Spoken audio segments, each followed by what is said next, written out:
Ողջույն բոլորին, ձեզ հետ է SEV բաղադրատոմսերը։ Այսօր մենք պատրաստելու ենք բիսկվիթային խմորից տորտ համբույր, որը անչափ գեղեցիկ եւ մի հիասքանչ տորտ է։ Կկոտրեմ 6 ձու, կառանձնացնեմ սպիտակուցը եւ դեղնուցը։ Պետք է աշխատենք առանձին։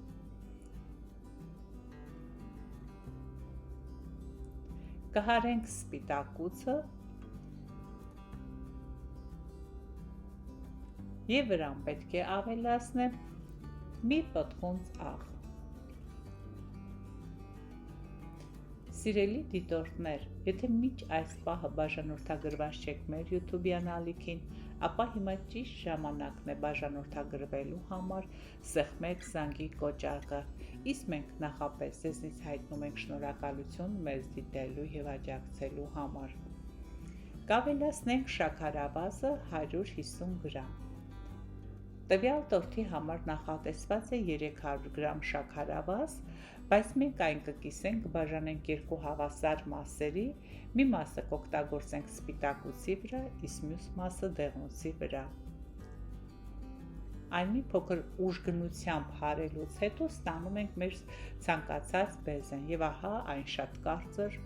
գեղեցիկ մի բեզե է։ Կաշխատենք դեղնուցի վրա։ Դեղնուցը մի փոքր պետք է հարել, որպեսզի բացվի, եւ որից հետո նոր աստիճանաբար կավելացնենք մնացած 150 գրամ շաքարավազը։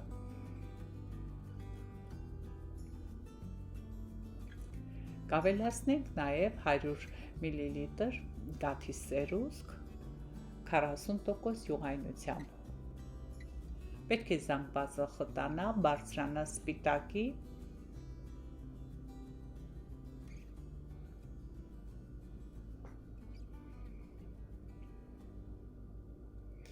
Եվ ահա այն պատրաստ է, մենք պետք է տեղափոխենք, կավելացնենք սպիտակուցի վրա։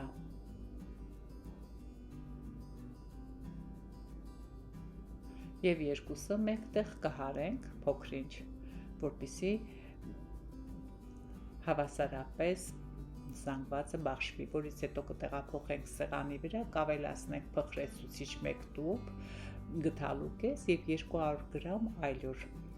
Այն մաղով կանցկացնենք, որպեսզի ստանանք շնչող խմոր։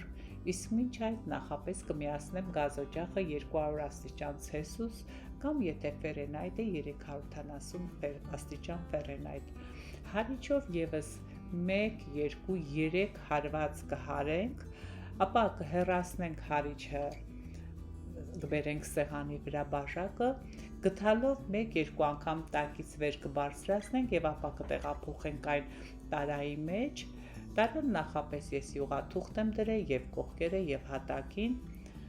Կհարթեցնենք հենց այսպես, ինչպես տեսնում եք, այն պղպջակներով լեցուն է, կտեղափոխենք եփելու 45 րոպե կմնա ջեռոցում։ Այստեղ բաժակի մեջ լցրել եմ 450 գրամ թթվասեր։ Այն հարելուց հետո պետք է վրան ավելացնեմ շաքարի փոշին։ Այն պետք է ավելացնեմ 150 գրամ եւ պետք է մաղով անցկացնեմ, որպեսզի գնդիկները վերանան։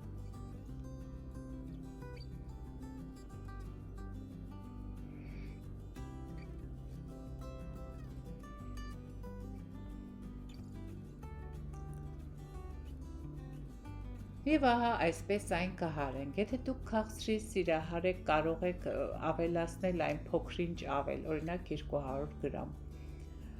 Կավելացնենք նաև վրան վանիլա։ Եվ եթե շաքարի փոշին ավելին ենք լցնում, ասեմ, որ մեր կրեմը ավելի խիտ է ստացվելու եւ ավելի քաղցր։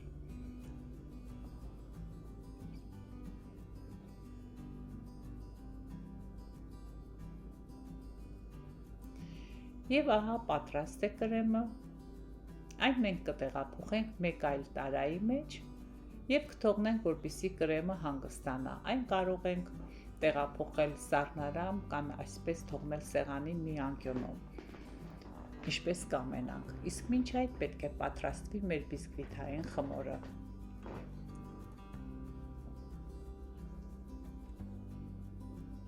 Եվ ահա պատրաստ է խմորը, մենք ջեռոցից հանեցինք, այն անմիջապես եւ բաժանում եմ 3 հավասար մասի, ինչպես տեսնում եք, եւ բաժանած վիճակում թողնում եմ հովանա, որից հետո այն կրեմով կպատեմ։ Թթվասերային կրեմը կբաժանեմ 3 հավասար մասի եւ հերթականությամբ կտեղադրեմ լիստերը։ Ինչպես տեսնում եք, մեր լիստերը շատ գեղեցիկ եւ բաց է լայն ծակոտկաներով։ Մենք ստացել ենք մեր ցանկացած խմորը։ Խմորի կողքերը որքան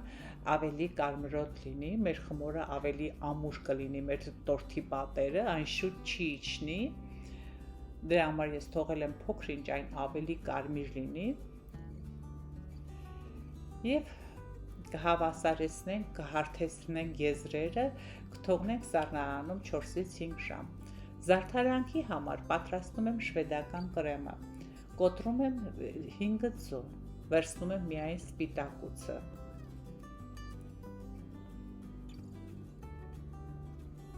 Մեկ չափաբաժնի համար նախատեսված այս զանգվածը կարող ենք կրեմապատել մի գեղեցիկ լավ տորտ մեծ չափաբաժնով եւ զարդարել վրան։ Ուղղակի ես պետք է պատրաստեմ մի 2 զարդարանք, իսկ մնացածը մեկ այլ տորտի մեջ կօգտագործեմ։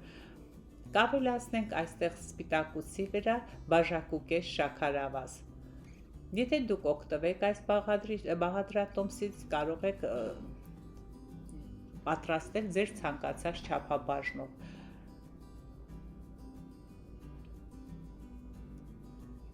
Երբ ավելացրեցինք բաժակուկես շաքարավազը, այն տեղափոխում են գոլորշու վրա, նախապես գազօջախի վրա ջուր ենք դնում, երբ բլբլթում է, բաժակը տեղափոխում ենք կաթսայի վրա։ Իհարկե, բաժակի հատակը չպիտի կպչի ջրին, այն ջրից պետք է գտնվի բարձր վիճակում։ Եվ այսպես հարելով պետք է ջերմաստիճանը բարձրանա 170 աստիճան։ Երբ այն պատրաստ կլինի, շաքարային բոլոր հատիկները արդեն հալչած կլինեն։ Այն կտեղափոխենք սեղանի վրա եւ անմիջապես կողքերը սառույց դնելով կհովացնենք զանգվածը։ Երբ որ կհովանա, կհետ կդգա ջերմաստիճանը սենյակային ջերմաստիճանի, ուրեմն մեր բեզեն պատրաստ է, մենք կարող ենք արդեն ավելացնել կարագը։ Կարագը նախատեսված է 450 գրամ, բայց 450 գրամը միանգամից չի կարելի ավելացնել, որովհետև այն անմիջապես կթուլանա։ Մենք ավելացնում ենք այն մաս-մաս։ Եվ վրան ավելացնում եմ այստեղ սուրճի բուրմունքով վանիլա 2 թեյի գդալ։ Եվ ահա պատրաստ է մեր կրեմը, ինչպես տեսնում եք, բավականին խիտ, լավ զանգված ենք ստացել։ Ցանկացած զարդարան կարող ենք այս կրեմով տալ, իհարկե, եթե ձեռքից լավ գեղեցիկ շնորհք ունենք, կզարդարենք այնպես, ինչպես ուզում ենք։ Եվ հիմա տվյալ դեպքում մենք պատրաստելու ենք ջրային ծաղիկներ եւ ընտրել ենք սպիտակ փիրուզագույն գույները,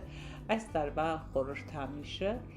Այս տարի ջրային բակրի տարին է եւ նրա սիրած գույներն են մանուշակագույնը, փիրուզագույնը, կապույտը, սպիտակը եւ արծաթագույնը։ Եվ մենք ընտրել ենք նման գույներ, յուղաթղթի վրա բռնել ենք շաքարային ավազի հատիկները եւ տորտը հենց այսպես երկու կողքերից բռնելով պետք է գլորենք վրայով։ Որից հետո, ինչպես տեսնում եք, այն պատվել է շաքարային գույներով, վրան կտեղադրենք մեր փոքրիկ ծաղիկները։